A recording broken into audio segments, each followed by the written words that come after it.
Horror कहानियां थी। खून की प्यास पार्ट 2। और उसके बाद वो जंगल एक बार फिर से सुमन की चीखों से गूंज उठा। लेकिन आज की रात सुमन की चीखों को सुनने वाला वहां पर कोई भी नहीं था। अगर वहां पर कोई मौजूद था तो बस हरिया, जो कि अब एक भेड़िए में बदल चुका था। सुमन के बालों को पकड़कर घसीटते हुए वो जंगल के बीचों बीच एक जगह पर ले जा रहा था। अगली सुबह गांव में। अरे भाई, पता नहीं क्या बात है, अपने गांव का हरिया किसान और उसकी पत्नी सुमन दोनों गायब हैं। दोनों का कोई अता पता नहीं। अरे कैसी बातें कर रहे हो भाई, ये कब हुआ है? अरे पूरे गांव में खबर फैली पड़ी है। कल रात को दोनों खेत की तरफ जा रहे थे, लेकिन लौटकर आए ही नहीं। तो हो सकता है अपने खेत पर होंगे। पूरा गांव ढूंढ कर आया है भाई। जानते हो क्या मिला वहां पर? क्या हुआ भाई? क्या मिला? बताओ हमें, क्या मिला? अरे हरिया की पत्नी सुमन के कपड़े पड़े हुए थे। शरीर का एक एक कपड़ा फटा हुआ झोपड़ी के बाहर पड़ा था, लेकिन दोनों पति पत्नी का कोई पता ठिकाना नहीं था। अरे भाई, लेकिन उसका जो दोस्त है ना रामू किसान, उससे पता करके आते हैं ना। अब तक तो दोनों साथ ही खेत पर जाया करते थे। हाँ, हमें उसके घर जाना चाहिए भाई। चलो वहाँ चलते हैं, चलो। वो सारे लोग रामू के घर पर पहुंचते हैं। रामू अपने घर के बाहर बैठकर हुक्का पी रहा था। आज सारे के सारे लोग टोली बनाकर मेरे घर क्यों आ रहे हैं? क्या कोई मर गया क्या भाई? अरे कैसी बातें कर रहे हो? तुम्हारा सबसे अच्छा दोस्त हरिया और उसकी पत्नी गायब है और तुम यहाँ बैठकर हुक्का पिए जा रहे हो, हैं? रामू ने अजीब सी नजरों से उन सब गांव वालों की तरफ देखा, जिसकी वजह से वो लोग एक बार के लिए डर गए। गायब है? अरे गायब नहीं है, मुक्ति मिल गई है। उन दोनों को मुक्ति मिली है। इस दुनिया में आकर हर इंसान पाप करता है और उसे उसके पापों के लिए मुक्ति मिलना बहुत जरूरी है। अरे ये कैसी बहकी बातें कर रहे हो भाई, हैं? और इसका चेहरा अजीब सा क्यों लग रहा है? लगता है दोस्त के मरने का गम बैठ गया है। पागल हो गया है शायद ये पागल। ये बात सुनते ही रामू चीख कर जोर से चिल्लाते हुए कहता है, पागल मैं नहीं हूँ, पागल तुम सब हो।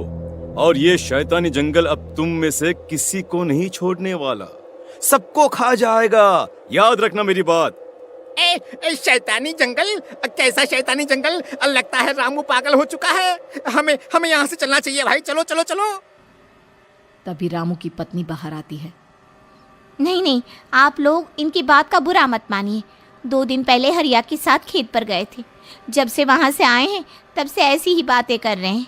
भगवान जाने ऐसा क्या देख लिया उन्होंने, खेत में कुछ भी बड़बड़ाते रहते हैं। लेकिन गांव के लोगों ने कमला की कोई बात नहीं सुनी और वो सब वहां से चले गए। रात अब धीरे धीरे ढलने लगी थी। तभी अचानक किसी ने धीमी सी आवाज में रामू को पुकारा।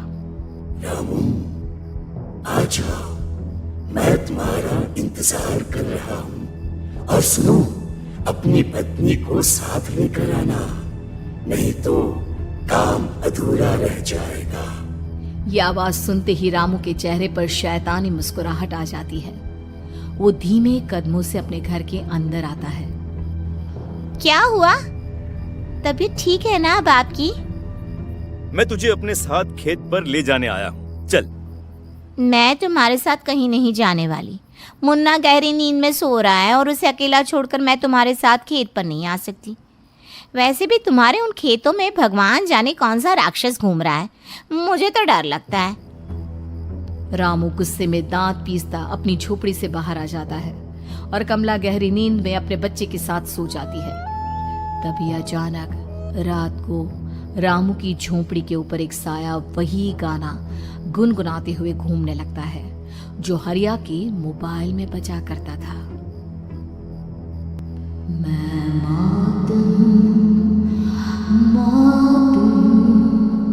मौत जो बसरी है चारों ओर, जो आएगी कहीं से भी निगल जाएगी सबको।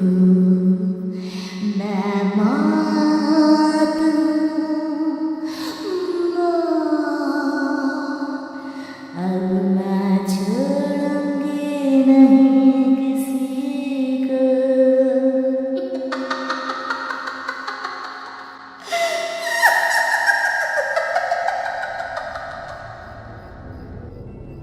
ये आवाज सुनकर रामू की पत्नी कमला की आंख खुलती है और वो देखती है कि उसका मुन्ना अपनी जगह से गायब था। कमला चीखते हुए बाहर दौड़ कर आती है।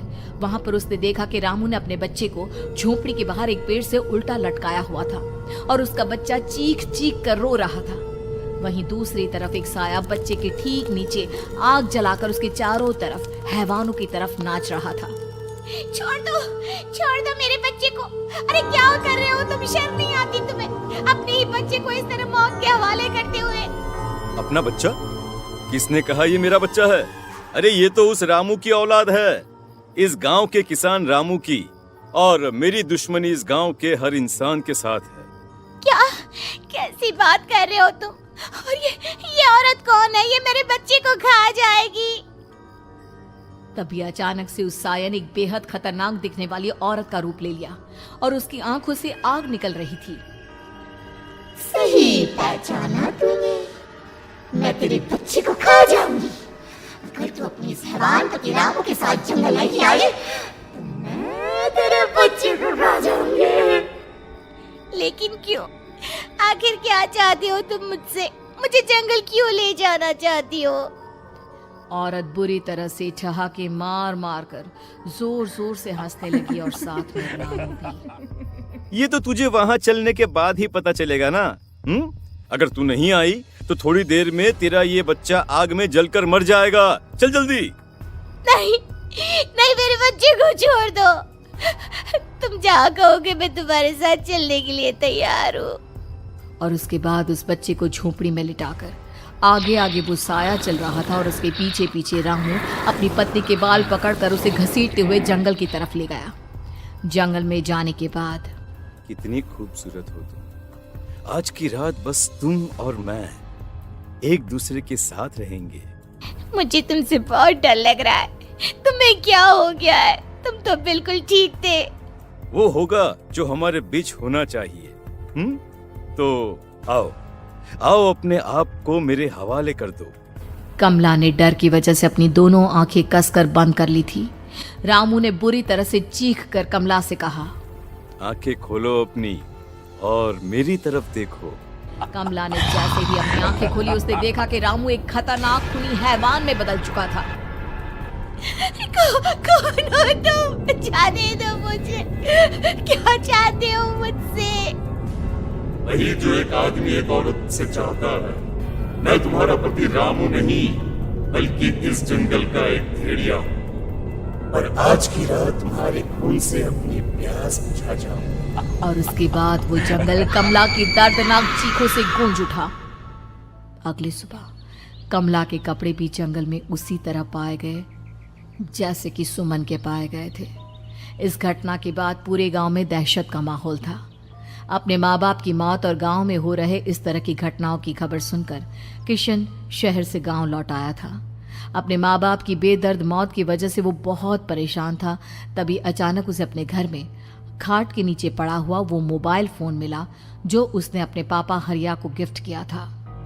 अरे कितने प्यार से पापा के लिए मोबाइल फोन लेकर आया था। इसे एक दिन भी काम में नहीं ले पाए। और आखिर कौन है जो गांव में इस तरह की हत्याएं कर रहा है? क्या है इन सब के पीछे? क्या है? मुझे पता करना ही होगा, वरना एक दिन पूरा का पूरा गांव खाली हो जाएगा। इस गांव में एक भी जिंदा इंसान नहीं बचेगा। गांव के लोगों की मदद करने के इरादे से किशन अपने गांव से दूर एक दूसरे गांव में बहुत बड़े तांत्रिक के पास मिलने के लिए गया। तांत्रिक बाबा, अब आप ही कुछ उपाय बता सकते हैं। भगवान जाने हमारे गांव को किसकी नजर लग गई है। नजर नहीं लगी है, किसी ने तुम्हारे गांव को बद्दुआ दी है। किसी सताई हुई आत्मा का प्रकोप है और अब वो पूरे गांव में किसी को नहीं छोड़ेगी जब तक उसकी आत्मा को शांति नहीं मिल जाती। अरे लेकिन ऐसा कौन है बाबा? किसकी आत्मा है और कैसे मिलेगी उसे शांति? मौत है मौत, कहीं से भी आएगी और सबको निगल जाएगी। इससे बचने का सिर्फ एक ही उपाय है, लेकिन उस उपाय को करना आसान नहीं होगा। जो भी उस उपाय को करने की कोशिश करेगा उसकी जान जा सकती है। भले ही मेरी जान चली जाए, लेकिन मैं अपने गांव के लोगों की जान बचाने की पूरी कोशिश करूंगा बाबा। तो ठीक है, फिर अगली अमावस की रात जैसा मैं कहता हूँ वैसा ही करना। अमावस की रात तांत्रिक के बताए अनुसार किशन अपने साथ केरोसिन लेकर जंगल की तरफ चल पड़ा। उसके हाथ में देवी के मंदिर का सिंदूर भी था। किशन जंगल के बीचों बीच पहुंचा। ये देखकर उसकी आंखें फटी की फटी रह गई। वहां एक उबलते पानी का तालाब था और कई लोगों की लाश लटक रही थी। किशन के माँ बाप की लाश भी वहीं थी। माँ, बापू, क्या हो गया? ये क्या हो गया? तभी वहां पर एक औरत और आदमी आते हैं। उन्हें देखकर किशन चौंक जाता है। गोपाल काका, आपकी तो 5 साल पहले मौत हो गई थी। और निर्मला काकी, आप? मौत तो हो गई थी, लेकिन तुम ये नहीं जानते कि हमारी मौत कैसे हुई थी। क्या कहना चाहते हैं आप? कुछ नहीं, बस ये जान लो कि अब इस गांव में कोई जिंदा नहीं बचेगा। लेकिन क्यों काकी? क्योंकि 5 साल पहले इन गांव वालों ने मुझे डायन बताकर पत्थर मार मार के मार डाला। मेरी कोई गलती नहीं थी। गांव का एक बच्चा क्या लापता हुआ, सारा इल्जाम मेरी पत्नी पे डाल दिया। और जब मैंने निर्मला की जान बचाने की कोशिश की तो मुझे भी मार डाला। आपके साथ ये बहुत गलत हुआ काकी, लेकिन आप जो कर रहे हैं वो भी सही नहीं है ना? तुम यहाँ से चले जाओ वरना तुम भी नहीं बचोगे। हमारी आत्मा पिछले 5 साल से मुक्ति के लिए भटक रही है। चले जाओ यहाँ से। मौका देखकर किशन सिंदूर उन दोनों के ऊपर डाल देता है। उनका शरीर जलने लगता है और वो भयानक तरीके से चिल्लाने लगते हैं। अगले ही पल किशन उनके ऊपर केरोसिन डाल देता है और वो दोनों जल जाते हैं। किशन अपने माँ बाप और दूसरी लाशों का अंतिम